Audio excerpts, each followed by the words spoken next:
good breakfast. For me? 1, 2, 3. That's good. Mic is hot, camera's hot, launch it.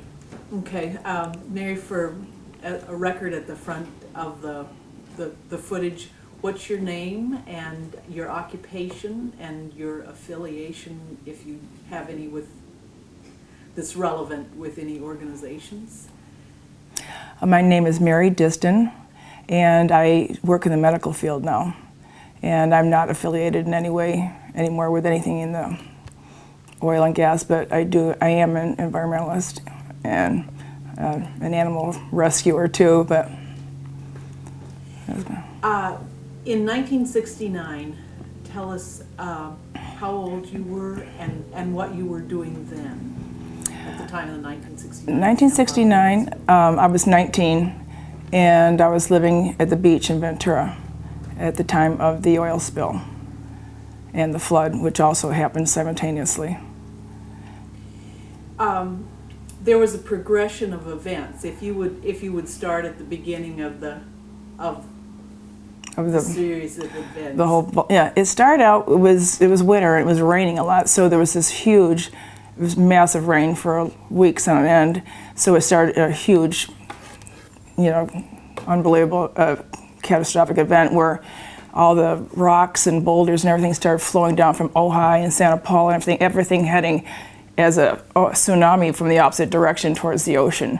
Thousands of head of cattle, thousands of orange trees, avocado trees, bodies, cars, houses, all heading towards the ocean. And it did eventually reach the ocean, in fact, taking out part of Highway 101.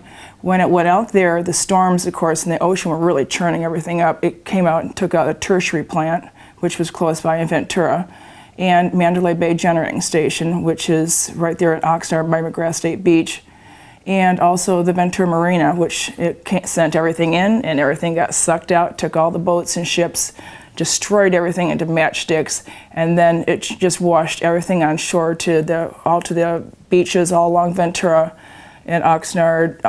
The marinas were just decimated, and it was so massive. It was higher than 2 or 3 story buildings. It was huge, and of course, then what else could go wrong? The oil platform blew up, and then everything came in from all over the beaches. And they always hear about Santa Barbara, but no one ever thinks much about what happened downstream. And living in Ventura, we're just south of Santa Barbara, and down it came. And it was unbelievable. It was just massive amounts of oil that came in and covered up. You have to remember, our beaches at that time were about as tall as a 2 and 3 story building in some areas, of ships, cars, animals, trees, everything you can think of, boulders. And then the oil came and covered everything up on top of all that. And then we had dead seals, and we had whales, we had seabirds. It was unbelievable. And so the beaches were all condemned for 2 years. No one could walk on it. And here you are living there, it's your backyard, and you can't even walk down there and it was massive. And it took a good 2 years at least, because I remember the Navy, which is really close here in Oxnard, came through with scrapers, and they had aircraft and helicopters and all that stuff. But the Navy came through with scrapers, and it took about 2 years to clean all this debris up. And here it is, 2011, and you can still walk on the beach, and you still get oil all over your clothes. It's still there, not to the extent, but it's still there. The first part of what you described was an act of God, essentially, yeah, weather-related. But the second part was a man-made event. Can you describe your emotions related to the oil spill, how you felt about it? It was heart-wrenching, really, if you think about it, because here's this clean, pristine place that you played it every day. You went surfing or paddling or whatever. It was gorgeous. And then all of a sudden, everything you had was just covered in oil. But you could get past the debris field. You could understand that. You could get past the rocks and the boulders, and that was an act of God, and that can happen. But when you saw the oil all over everything, and you saw the animals dying and the seabirds, you can't describe that in your mind. It's just too much. It was horrible to watch. Horrible to watch these animals dying. Were you involved, well, tell us about the cleanup. Did you have any role in the cleanup, or was it just what you did in your backyard? Tell us how that played out for you. Back then it wasn't like it is now. You didn't see people getting involved in stuff like that. We were not allowed on the beach. Everything was roped off. Nobody was allowed down there anymore. It was just the military. It was just the government. Nobody could walk down there. Nobody could set foot on it. The police would patrol. You could get ticketed. So you didn't have people being allowed to clean up, at least that I saw down there in those days. There might have been other areas, and maybe people of a more professional background might have been allowed. But as you see now with Heal the Beach and people who go out and clean and work on projects and stuff, I don't remember ever seeing that in those days. They could have been there, but I never saw. All I remember is saying, if you walk on that beach, we'll arrest you. And that's what they told us. Did, as the time kind of started to stretch out, did you become involved in any environmental organizations that began at that time? Yeah, well, things started changing, I think, very rapidly, at least for me, during that time frame. And that's when you started seeing more and more people being involved in healing the ocean, stopping the oil. Platforms were just going up like all over the place out here in the Channel Islands. And I didn't get really involved in a lot of that stuff yet, but I was very involved in an anti-oil movement, because after having lived through that and watched what happened to all the animals and the sand and the housing, and it was just so very uncool. That's all I can say is, you started waking up real quick after that. And you started saying, well, first off, why couldn't we go down the beach? I know it was a health hazard, but why couldn't we help clean it up? What are you guys hiding? And then, of course, you find out years later what they were hiding, Do you remember the Prop 20 campaign in 1972, the statewide initiative that created the Coastal Act? Does that ring a bell as a political event? I don't remember that. Okay. How in a concise, concisely as you can say it, how would you say the 1969 Santa Barbara oil spill affected your life? Wow. And Yeah. start with a complete sentence. Yeah. 1969 oil spill. Well, I think the first thing that I thought of is we have to start getting out of this situation of just relying on just oil, because look what can happen very quickly, and look at the disaster that can happen very quickly. There's so many other alternatives. There's solar, there's wind power, and there's hydro. And I thought it was about time that they stopped tearing up the ocean, tearing up the beaches, and stopping the greed along that area. And that's when I think I became most involved in, wanting to get away from all that. And it's so dirty out there. I've been out there. It's this filthy around those things. But just wanting to be more involved in just a more natural environment, a cleaner environment. And I do like to talk to a lot of people, but to be honest with you, I'm not involved in a lot of projects like that. But I'm just very aware of it, and so I live my life that way. In your opinion, what's the most ominous threat to the California coast today? Overbuilding. People who they're just overbuilding. They're not protecting. They're not giving enough seawalls. I think they're not giving enough berm, because the ocean is rising, and that kind of worries me. And just people who trash the beaches, overbuilding, and some of the stuff that they're doing out in the ocean as far as some of the oil companies. There's a lot out there that's well hidden that people don't know about, and that's going to have an environmental impact as far as warming the oceans. There's a lot of people that are polluting, and the ships that go by out here in the ocean with their sonar, and the Navy with their sonar. That's not very cool. With the whales, they've had a lot of problems with that and stuff. And I think people just need to be more aware of we're not the only ones here, and everything is a trickle down effect. And if you don't take care of things, it will come back to haunt you later. Imagine you're speaking to a gymnasium full of high school students, and what would you tell them are the most important things they can do to protect the California coast? Well, they could stop littering, for one, take your trash home, recycle as much as you can. If you take something in, take it back out with you. It doesn't hurt to help on the weekends when we have these cleanups along the shore, you know, to help. You know, we're all people, we all belong to the same community, and it helps to help, you know, just keep it clean. And be careful of overbuilding, and just keeping the ocean clean and not putting pollution. As people throw stuff in the water so much, you know, it's just pretty pathetic to watch. That's, I think, where I would start anyways, is, you know, we are what we eat, we are how we clean, we are how we take care of everything. Imagine that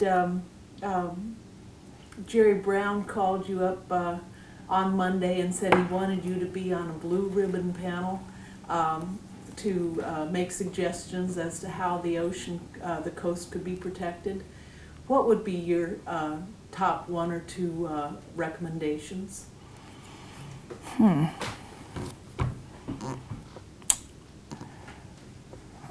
Boy, that's a good one.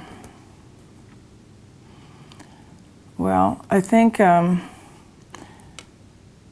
get back to the overbuilding, overfishing. I'm not in favor of you know, all the oil work that's going on out here in the channel, in the Santa Barbara Channel. Pollution from ships along the shoreline. Those things, I think, would be about the top of my list, as far as the shore. You have, in your past experience, worked with companies that contracted with the major oil companies. Tell us what you learned about the blowout from your work experience. Well, in 1979 and 1980, I was working for a company in Oxnard, and we had a lot of men that we hired that were from Sunoco, Phillips Petroleum, Union Oil, and Exxon. And we worked together building platforms, and specifically, and we also did other welding things. And one thing I was shocked to learn one day was one of the older gentlemen, and not that they were happy about it, because the older guys tended to be more careful about how they built things, and they were less concerned with the profit margin, but more concerned with safety. But the oil companies weren't real happy with that. So they started hiring more and more younger engineers, petroleum engineers and structural engineers to build these platforms. And I was kind of surprised and shocked to find out that that's what happened with like Union Oil, and also part of Platform Houchin, was they decided to save a lot of money. So what they did is they put the wellheads down a lot shallower to save themselves millions of dollars. So thinking that, you know, under perfect circumstances, it probably would work fine. It probably wouldn't have too many problems, but we don't live in a perfect world. And these guys fought against this, and they fought against it, and they said they didn't care. They wanted to save money. That was the bottom line. And they did. They saved millions of dollars on the original building of these platforms. However, well, as you said, with Mother Nature comes along, we have these huge storms, and we do have them every few years. It tore up the oceans, it sent all the stuff to the ocean, and the well couldn't take it. And it was just too much pressure for it. And because it wasn't built correctly and it wasn't sunk down deep enough into the ocean, it shook itself up off its mooring, and it started exploding oil. And that was done simply because of greed. And I was just like this, and they said, yeah. And he said, we warned them, and they didn't care. It was some young engineer that they hired, and he said, I'll save you lots of money. And he said, we warned them, and exactly what we said happened. Okay, we're gonna switch off. Okay. Mary, hold your position. Okay. I'm gonna make a couple of changes. I have a background failure back here, I'm going to fix that.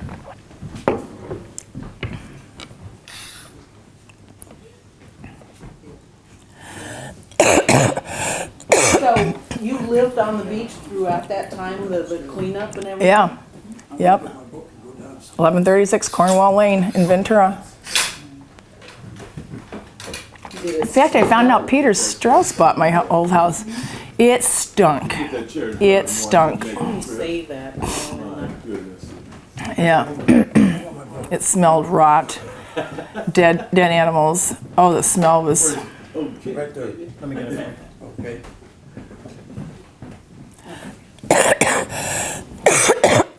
Need anything, Mary? Nah, I'm good. Okay. Oh, beautiful, beautiful shot. The blue and the peach looks really great. Yeah. Yeah. Sam worked, huh? I'll give you the honest critique. Oh, Oh, yeah, that's good. That's the honest. Oh yeah, it's good. I'll tell you it's all of it. That's right, it is, he's right.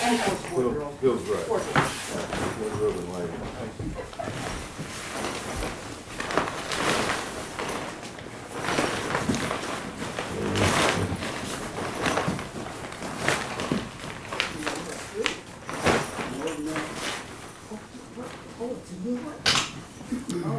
you need any help, Toby? No, I want to change the side envelope just a little bit.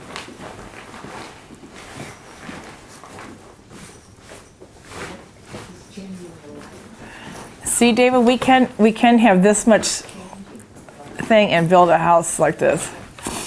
Yeah, okay. We have a skinny lot. Jean designed the house That's what she said. and even made her own scale models with windows and looked in her own windows. Yeah, and I like the way she painted the ceiling with the pie in the sky and Lucy in the sky and the lions and stuff. That Kyle? Here, I'll get something like that. Throw something at me, I'll clean it up, Bill. I'll do it, please.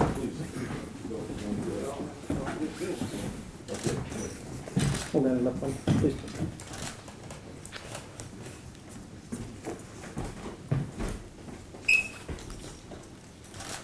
Would be the same if I couldn't spill some food on your floor. On your walls. I got it. Okay. Oh, jeez. What's the problem? Oh, I made a mess here. But you're so handy. Just picture of Mary so we can send Right down and do it. I did all right. It takes a while to follow up with that. That's all right. That's Did you spill something, David? Wednesday. Yeah, well, let me get the stain up so it doesn't stain the wood. Well, it's got sugar in it, huh? where I was, oh, I guess you're right from where the camera is. Huh? For, right, Thank you for clarifying. because that's how the whole lighting is.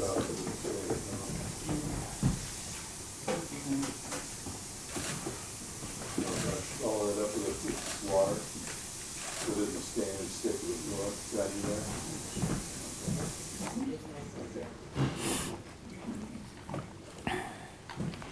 So, you said you work in medical? I work in the medical. Yeah, well, I worked in engineering and oil and gas and all that stuff for like 26 years, and I just switched several years ago. And because I had 40 moves in 26 years. Can't really have a relationship or anything like that. So I had pets. 40 moves in 26 years. Yeah, I worked for Bechtel, Fluor. I worked in Daniels. trade center. Big companies. Yeah, but I also worked for small guys too, truss joist and construction and engineering.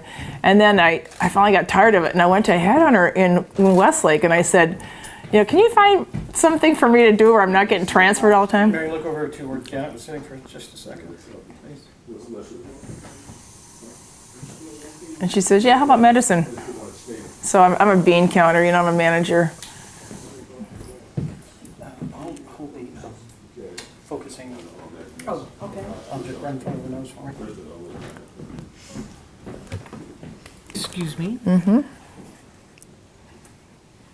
gonna get into my position here. Good.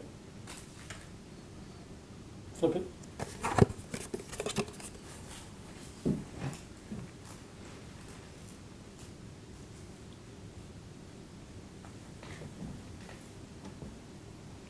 Yeah, I got choked up the other thing about the animals. I'm such an animal rights activist. It's okay. We like emotion. Indeed. I get back in your own position. Let me get a drink here.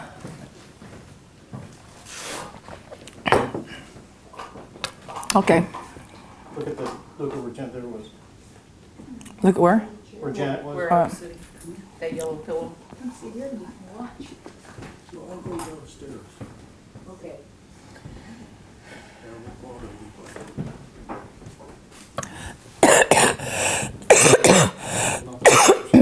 Step out of the front.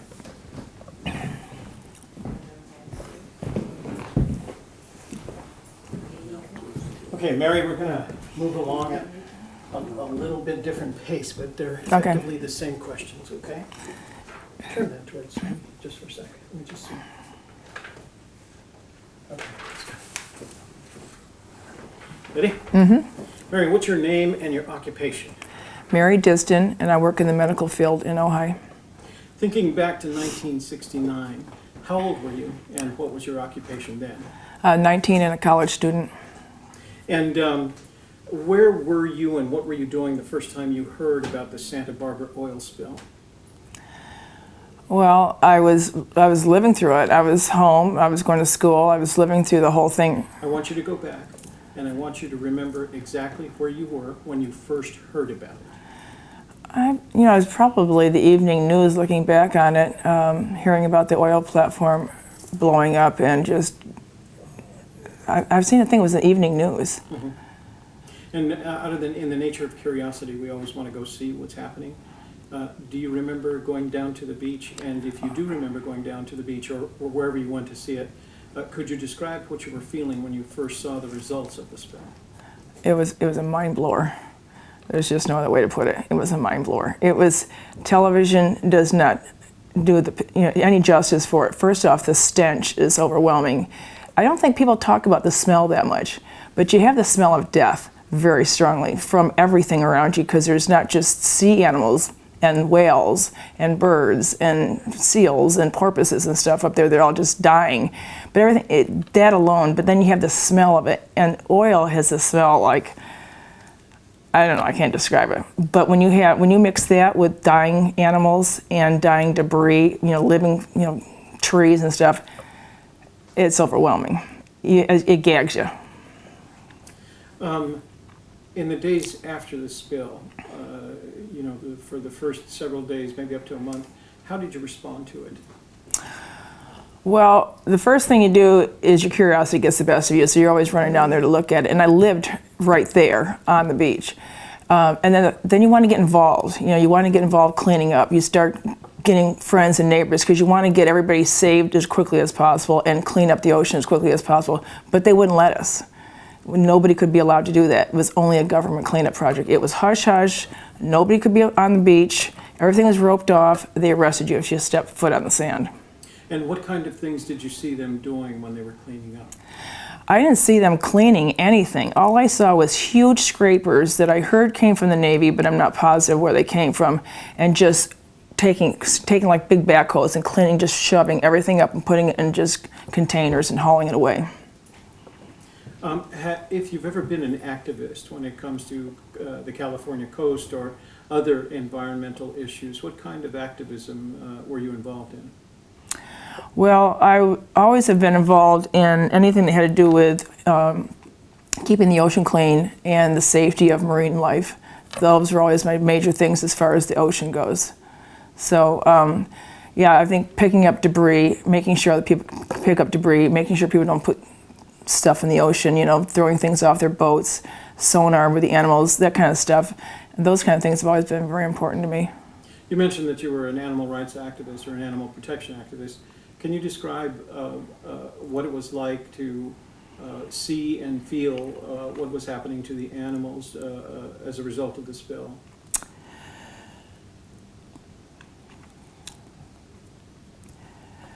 Yeah, I can, but It's all right. It's all right.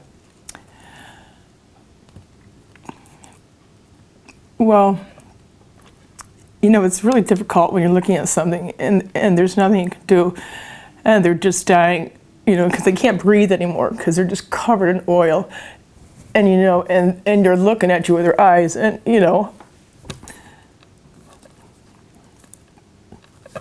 it's just, it's too hard to bear, really. It's overwhelming. It's just very overwhelming, and it's one thing to see like an inanimate object like a tree or something like that, but when you're looking at a seal that's dying in front of you, and even whales that actually weren't even dead yet, they were there on the ocean, and they were just on the beach just covered with stuff, and birds. I mean, it's, you know, it's horrible. There's just no other way to put it, it's just horrible. Let's take a break. Could you get her a Kleenex? I love animals. I can tell. Yeah. To watch something die is just. Thanks. Mary's made a really good point, though, about people not thinking about Ventura because it's called the Santa Barbara oil spill. But if you pay attention to the prevailing winds and currents, if you dropped anything in the ocean at that spot where the spill occurred, you would expect that it would hit either one of the beaches just north of Ventura, or even down here at Mandalay or something like that. And it's good that she's brought that out. Also, that '69 oil spill, I moved here 10 years later, and it was still